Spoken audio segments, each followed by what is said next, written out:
Hola, ¿cómo están? Soy Patricio Álvarez Bayón, JTP de la cátedra. Y el tema de este video va a ser el fantasma y la fijación. Primero vamos a partir de Freud en relación al punto de fijación. La bibliografía la voy a pasar mejor en los carteles que van a aparecer en el video porque es un poco extensa. Primero vamos a empezar con Freud, quien en 3 ensayos plantea la cuestión de los puntos de fijación. Ya algo de eso hablamos en el primer conjunto cuando hablamos de la predisposición patológica. En ese video yo trabajaba la cuestión del punto de fijación, que podía ser situado en Freud, en 3 ensayos, en las etapas oral, anal o fálica, pero que además Freud agregaba en Introducción al Narcisismo que previo a esas etapas estaba los puntos de fijación posibles del autoerotismo y el narcisismo. Con lo cual, los puntos de fijación o predisposición patológica en Freud son el autoerotismo, el narcisismo y las 3 subetapas de la elección de objeto, que son la oral, la anal y la fálica. En el camino progrediente de la libido que va pasando por cada una de estas etapas, la libido puede fijarse en alguno de esos puntos, dice Freud, por excesiva demora en alguna de esas etapas, por demasiado, por accidentes de la historia que hayan ocurrido en ese momento, que hayan provocado algún punto de fijación, algún excedente en alguna de esas etapas. La libido puede fijarse en cualquiera de esas etapas. Y cualquiera de esas etapas donde se fije la libido va a provocar que cuando la libido haya pasado todas las etapas y por alguna razón se produzca un conflicto, la libido, un conflicto por el cual haya una represión, la libido regresa, retrocede, hace una regresión a los puntos de fijación. Todo eso ya lo hemos trabajado antes, con lo cual no me voy a centrar en eso, pero esos puntos de fijación son la base, y esto es lo que nos interesa, de lo que Lacan va a ubicar como el fantasma. Fantasma que sitúa con un concepto del cual habla en muy pocas ocasiones, en 2 o 3 ocasiones, que es el concepto del fantasma fundamental.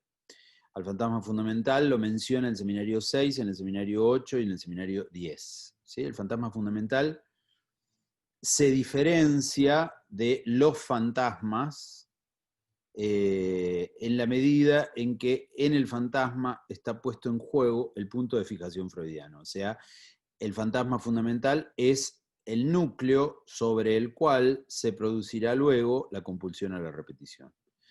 Freud planteaba que el punto de fijación, como predisposición patológica, luego de hacer el pasaje de la progresión libidinal, luego el conflicto, y al volver por la regresión a el punto de fijación, en ese lugar se ubica el inicio de la compulsión a la repetición. Bueno, Lacan esto lo va a retraducir en sus términos como fantasma fundamental. Este fantasma fundamental, a su vez, en Lacan se va a diferenciar de los fantasmas. Los fantasmas en plural son las fantasías, como Freud las llamaba, fantasías que puede hacer un sujeto a lo largo de su vida, distinto tipo de fantaseos, que pueden ser conscientes o inconscientes, pueden ser fantaseos diurnos, pueden ser fantasías inconscientes, etc. Pero no hay que diferenciarlas a esas fantasías del fantasma fundamental o el punto de fijación freudiano, que es el punto que inicia la compulsión a la repetición. Y el punto de fijación en Freud se ubica del lado de la represión primaria. Y en Lacan el fantasma también se ubica del lado de la represión primaria. O sea, en síntesis, el fantasma en Lacan, el fantasma fundamental, relee el punto de fijación freudiano, ¿sí? En la medida en que Lacan ya no va a hablar de puntos de fijación, Lacan ya no va a hablar de una teoría cronológica de la libido. Lacan no hace un trabajo en relación a las etapas, sino que Lacan se centra en la cuestión de los objetos pulsionales, los objetos A, propios de la pulsión, pero no va a hablar Lacan de etapas, ¿sí? Entonces, Lacan, volviendo, Lacan relee, ya no desde una teoría evolutiva como hace Freud, relee los puntos de fijación no evolutivamente desde su concepto de fantasma fundamental. Entonces, el punto de fijación en Freud, con su teoría evolutiva, y la relectura de Lacan del fantasma fundamental sin la teoría evolutiva, centrada ya no en las etapas, que son evolutivas, sino en los objetos pulsionales, o sea, los objetos que ahora vamos a ver, que Freud situaba como 3 etapas, oral, anal y fálica. Lacan resta 1, el falo, por considerarlo un significante, el significante fálico, ya lo hemos trabajado, también en otro video hablando del falo simbólico y del falo imaginario, etc. Resta 1 de los objetos pulsionales y agrega 2 objetos pulsionales, con lo cual van a quedar el oral y el anal, que son freudianos, y va a agregar la mirada y la voz, o escópico e invocante.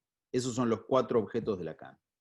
Para Freud eran 3, para Lacan son 4, pero el fantasma básicamente se centra como fantasma fundamental en relación a uno de los 4 objetos pulsionales.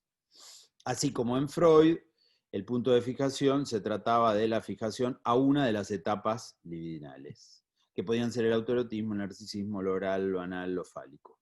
Bueno, en Lacan, el fantasma selecciona uno de los 4 objetos pulsionales y hace su recorrido, el goce hace su recorrido en relación a uno de esos 4 objetos pulsionales.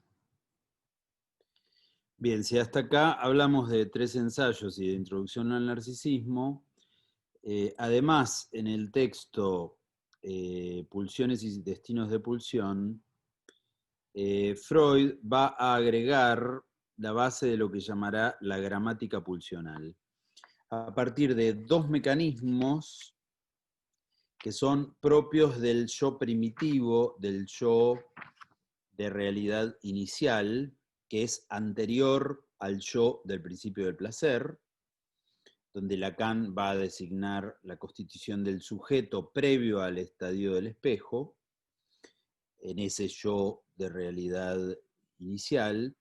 Ese yo de realidad inicial ya tiene determinados mecanismos que son, si recuerdan el texto de Pulsiones y sus destinos, el trastorno hacia lo contrario y la vuelta contra la propia persona. El trastorno hacia lo contrario puede hacer que la forma activa de la pulsión se transforme en pasiva, o bien que la forma pasiva de la pulsión se transforme en activa. Y la vuelta contra la propia persona produce que la pulsión se satisfaga en relación a la propia persona. Con lo cual, con esto se pone en juego 3 formas de la gramática pulsional, que son la activa, la pasiva y la media.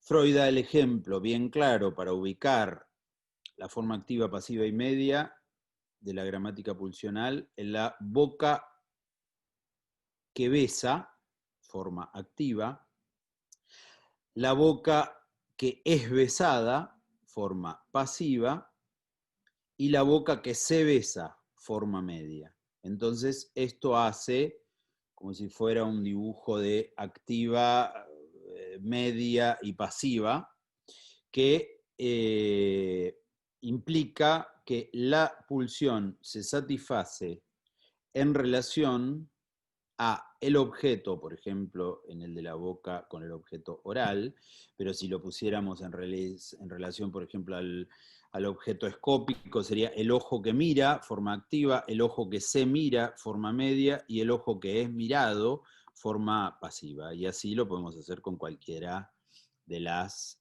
formas. Les ahorro la del objeto anal porque sería un poquito asquerosa, digamos, pero en relación a esto, todas las formas del pasaje por las tres formas activa, media y pasiva de la pulsión son lo que Freud llama la gramática pulsional. Y son lo que en el punto de fijación se produce en relación a esas tres formas, en relación a uno de los objetos. Con lo cual, Lacan, hablando en el seminario 11 de la gramática pulsional de Freud, lo que pone en juego es que el fantasma fundamental hace el recorrido pulsional en relación a el objeto A que seleccione el fantasma en sus tres formas, activa, media y pasiva, o sea, toda la gramática pulsional en relación a ese objeto fantasmático, sea el que el objeto haya seleccionado. ¿Sí? Bueno, hasta acá entonces con Freud. Vamos a ubicar ahora a Lacan. Bueno, en Lacan voy a tomar tres momentos. El primero, en relación a el punto de fijación, la construcción de Lacan del fantasma.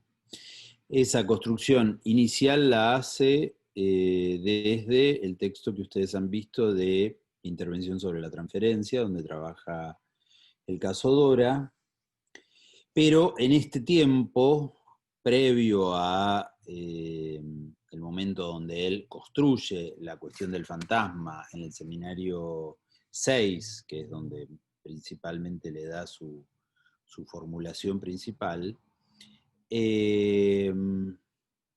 Lacan ubica en este tiempo previo la versión imaginaria del fantasma, ¿sí? O sea, lo ubica todavía en esta época. Lacan, en Intervención sobre la transferencia, le da un valor importante a la cuestión imaginaria. Todo lo libidinal está en el plano imaginario.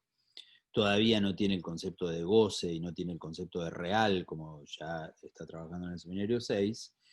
Pero lo importante de este texto de Intervención sobre la transferencia es que él ubica como la primera versión que él da del fantasma sitúa a partir del concepto de lo que Freud llamaba el objeto parcial, ubica a partir de la relación a la señora K, el punto que a ella se le juega en relación a la otra mujer, que, como ustedes han visto cuando trabajaron en Intervención sobre la transferencia, remite a dos dimensiones. La dimensión que la señora K encarna del misterio de su propia femineidad, que es lo que después Lacan en el seminario 3 va a trabajar en relación a la pregunta histérica y a lo no inscripto de el significante de lo femenino, y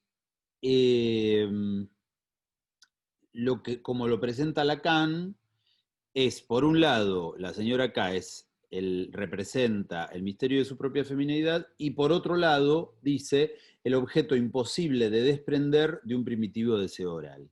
Con lo cual, Lacan pone en juego que la segunda dimensión de qué es una mujer para Dora es un objeto en relación al oral, ¿sí? Esta versión, dice Lacan, solo puede establecerse a partir de su recuerdo encubridor infantil, donde Lacan ubica lo que Freud llamaba el punto de fijación, escena descripta en Lacan como, dice, la matriz imaginaria en la que han venido a vaciarse todas las situaciones que Dora ha desarrollado en su vida, verdadera ilustración de la teoría, todavía por nacer en Freud, de los automatismos de repetición. Entonces, esta matriz imaginaria, que es el fantasma, así lo llama en esta época la matriz imaginaria, es como si fuera el molde, el lugar donde han venido a vaciarse todas las todas las escenas, las situaciones que Freud ha desarrollado, que Dora ha desarrollado en su vida, que van a inaugurar el automatismo de repetición o la compulsión a la repetición fantasmático. ¿Sí? Entonces, primera definición del fantasma es la matriz imaginaria que inaugura la compulsión a la repetición y donde se produce a nivel de las repeticiones todos los puntos repetitivos de Dora en relación al objeto oral. ¿Sí? Entonces la señora K representa ese objeto oral en uno de esos momentos. Pero básicamente, más allá de la señora K, de lo que se trata es de ese objeto oral que se repite permanentemente y que, con el cual Lacan ya desde ese momento ubica la dimensión del punto de fijación de Freud. Hasta acá entonces podemos ubicar en Lacan la dimensión imaginaria del fantasma, que es la dimensión que implica el lazo con el semejante. Por ejemplo, Dora con la señora K. La señora K encarna ese objeto fantasmático. Y en la dimensión imaginaria, para cada sujeto, en la relación con los semejantes, se pone en juego una de las dimensiones del fantasma, que es la dimensión imaginaria, que es cómo la relación con los semejantes, con los otros, con minúscula, está sustentada por el punto de goce fantasmático. Ahora vamos a ver la segunda versión del fantasma en Lacan, que es la versión simbólica del fantasma. La primera fue la imaginaria, la segunda es la simbólica.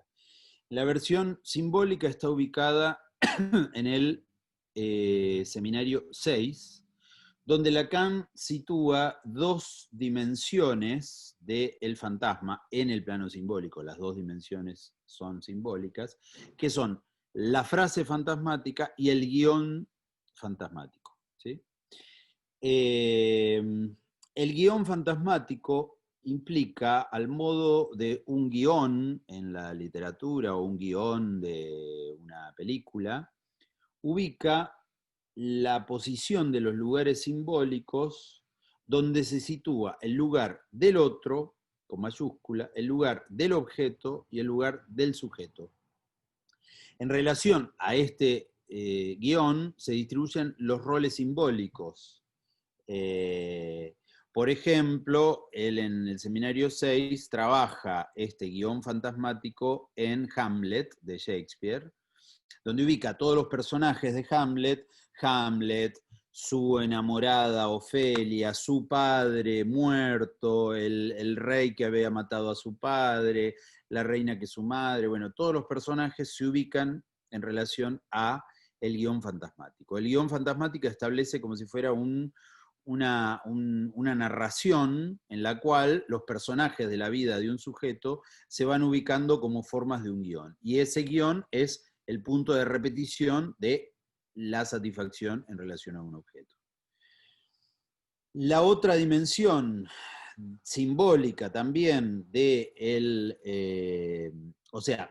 en relación al guión, uno tiene un guión y entonces uno cumple con un guión. Por ejemplo, vamos a dar el ejemplo de pegan a un niño ya da un guión, ¿sí? Hay un otro, el padre, que pega al niño. Entonces, en eso ya se establecen tres lugares. El lugar del otro, que es el padre, el lugar del sujeto, que es el del niño, y el lugar del objeto, que es el pegar. ¿Sí? Acá, en relación a Lacan le da distintas versiones. Freud dice que es el objeto sádico anal, Lacan le da la versión del objeto voz, como la orden del pegar, bueno, distintas cuestiones, pero lo importante es que se trata del objeto, el sujeto y el otro. ¿Sí? Bueno, en esa relación hay un guión, y entonces yo como sujeto me ubico en relación a ese guión y sé cuál es mi papel en la película de Pegan a un niño. ¿Sí? Bueno.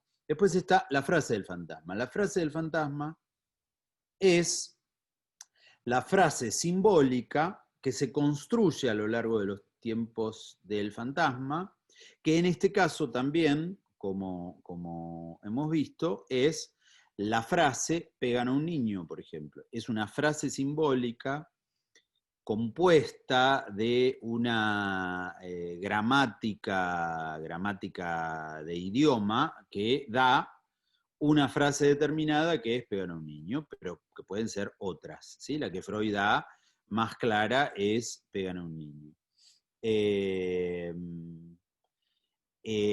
No sé, en testimonios de finales de análisis que se presentan cuando se presenta el dispositivo del pase, hay otras frases fantasmáticas que los que testimonian de su fin de análisis pueden plantear, digamos, como, no sé, una es choco y me peleo, otra es el dibujo animado, distintas frases fantasmáticas que ponen en juego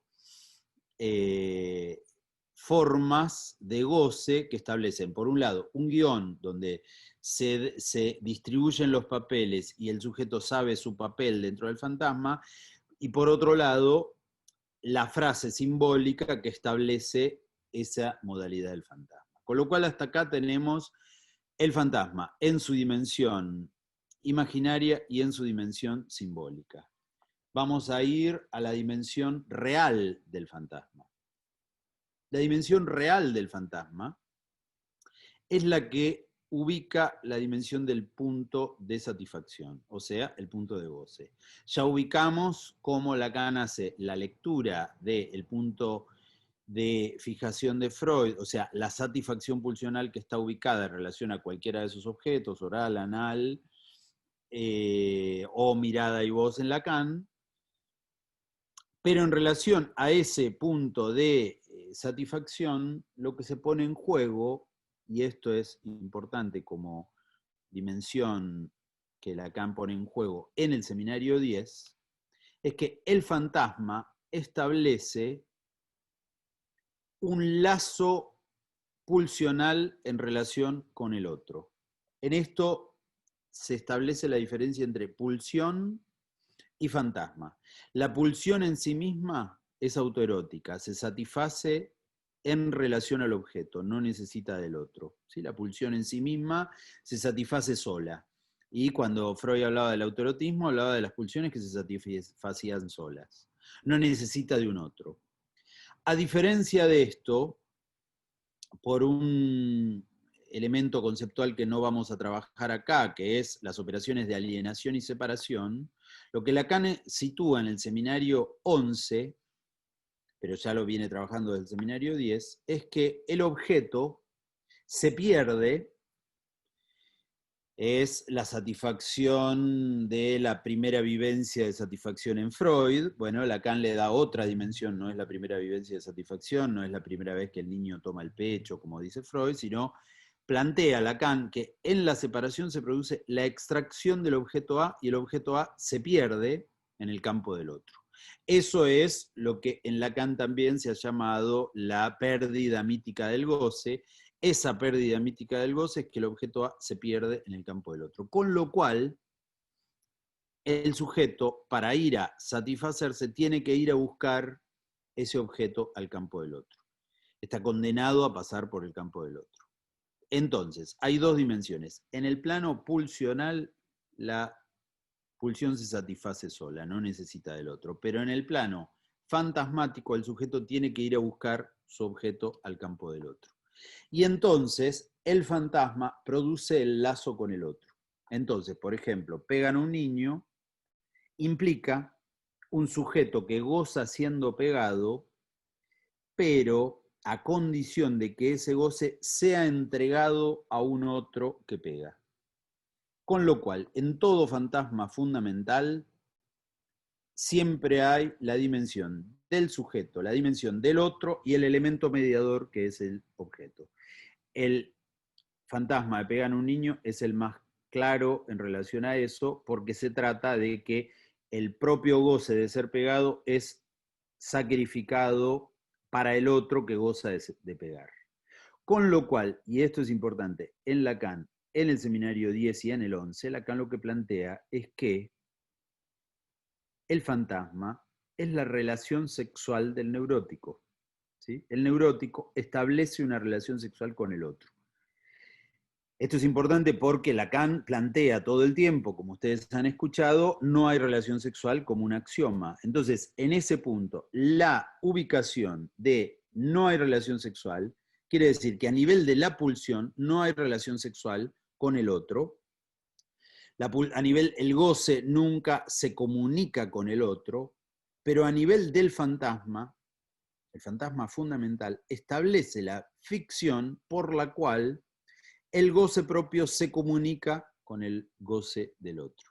Y entonces, en ese punto, el sujeto goza siendo pegado, pero el otro goza pegándole. Entonces, el fantasma establece ese lazo.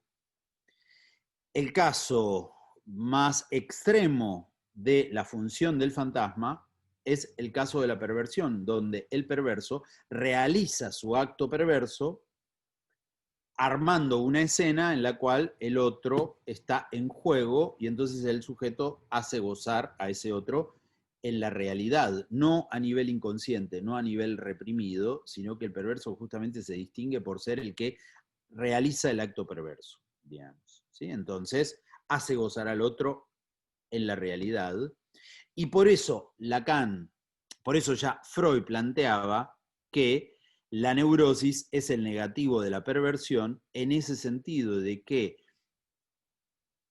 a nivel de la fantasía, el sujeto a nivel inconsciente fantasea en su fantasía, dice Freud, inconscientemente, ese acto que el perverso realiza. Bueno, Lacan plantea lo mismo, toma esta definición de Freud de la neurosis como el negativo de la perversión y plantea que a nivel del fantasma se realiza esa relación sexual con el otro a nivel inconsciente, donde el goce del sujeto es entregado al goce del otro.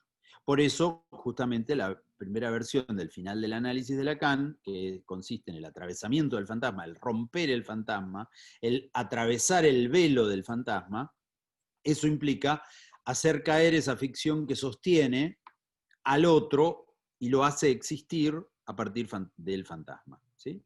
Cuando Lacan plantea que el otro no existe, con mayúscula, el otro no existe, y no hay relación sexual, es el punto de arribo al que tiene que llegar un neurótico en su análisis para poder llegar, atravesando el fantasma, al punto donde el sujeto deja de hacer existir al otro en su fantasma, a ese otro que goza de, por ejemplo, pegarle cuando él le entrega su goce de ser pegado. Con lo cual, de la dimensión fantasmática, una vez que se atraviese el fantasma como último velo en relación a lo real, el sujeto se quedará con su satisfacción pulsional, pero sin hacer por eso sostener la existencia del otro. Y por eso llegará al punto de el otro no existe y la relación sexual. Eso será lo que se atraviese una vez que el sujeto atraviese el velo del fantasma en un análisis. Entonces, con esta tercera dimensión hemos ubicado la versión real del fantasma, que es la dimensión donde el sujeto comunica su goce ficcionalmente a nivel de su fantasma con el goce del otro y hace existir una relación sexual ficcional con un otro. Entonces tenemos las tres dimensiones. La dimensión imaginaria, que está ubicada en la relación con el objeto como matriz imaginaria y relativa a los recuerdos encubridores de cada neurótico, como el de Dora chupándose el dedo tirándole la oreja al hermano. En esa matriz imaginaria está toda su compulsión a la repetición prefigurada desde el inicio en relación al objeto oral. Bueno, esa es la dimensión imaginaria en relación a los semejantes. La dimensión simbólica, que tiene que ver con el guión y con la frase fantasmática, y la dimensión real, que es este punto de encuentro ficcional entre el goce del sujeto y el goce del otro que se establece en el lazo fantasmático, ¿sí? Donde el sujeto con su goce hace gozar al otro y no solo hace gozar al otro, sino que hace existir al otro, ¿sí? Es decir, el otro existe en la medida del fantasma. Finalmente, con todas estas versiones, el neurótico vive construyendo su realidad, dice Lacan, pintando el cuadro de su realidad desde la ventana de su fantasma. O sea que toda la realidad del sujeto está estructurada bajo la forma de la fórmula fantasmática, de la frase fantasmática. Toda mi vida va a estar estructurada según la frase pegan a un niño, si mi fórmula fantasmática es pegan a un niño, y mi punto de repetición va a ser en relación a pegan a un niño, entonces toda mi realidad va a estar estructurada en relación a ese pegan a un niño. Y entonces me encontraré en mi vida, en mi compulsión a la repetición, todo el tiempo con escenas donde soy pegado por el otro, bajo múltiples formas metafóricas y metonímicas. No necesariamente me van a pegar para nada, pero voy a encontrar en mi vida todas las escenas de maltrato, de descalificación, de todos los personajes que van a ubicarse en relación a ese pegar a un niño, ¿sí? Yo me voy a ubicar del lado del siendo pegado, me voy a ubicar del lado del pegar, me voy a ubicar del lado del maltrato del otro, lo voy a ubicar en mi jefe, en mis amigos, en mi pareja, en esto. Bueno, voy a encontrarme en mi compulsión a la repetición de ese modo.